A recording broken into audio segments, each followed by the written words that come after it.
like any other young person. You will not recognize her. বিশ্বমঞ্চে আন্দোলনের 3 তরুণ প্রতিনিধিকে পরিচয় করিয়ে দিলেন ডক্টর ইউনূস। সংবর্ধনায় আপ্লুত হলেন জুলাই বিপ্লবের ছাত্র জনতার বীরত্ব গাথা তুলে ধরে। He became a symbol for everybody. So everybody was raising hands and inviting them to shoot. গুলিতেই মৃত্যু হয় শিক্ষার্থী আবু সাইদের, জানালেন ময়না তদন্তকারী চিকিৎসক। রিপোর্ট পাল্টে দিতে চাপ দিয়েছিল তখনকার প্রশাসন।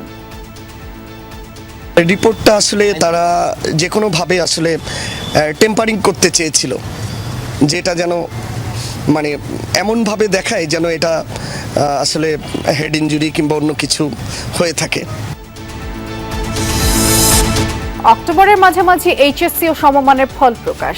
সাবজেক্ট ম্যাপিং এর ভিত্তিতেই মূল্যায়নের সিদ্ধান্ত, সুযোগ থাকবে পুনঃনিরীক্ষণের। সারা দেশে লাফিয়ে বাড়ছে ডেঙ্গু রোগী। সেপ্টেম্বরে আক্রান্ত 13,000-এর বেশি। শ্বাসকষ্ট, রক্তক্ষরণ হলে দ্রুত হাসপাতালে নেয়ার পরামর্শ। ঢাকা বিশ্ববিদ্যালয়ে তোফাজ্জল হত্যার ঘটনায় প্রভোস্ট সহ 15 জনের বিরুদ্ধে মামলা। ঢাবি কর্তৃপক্ষের মামলার তদন্ত প্রতিবেদন দাখিলের নির্দেশ।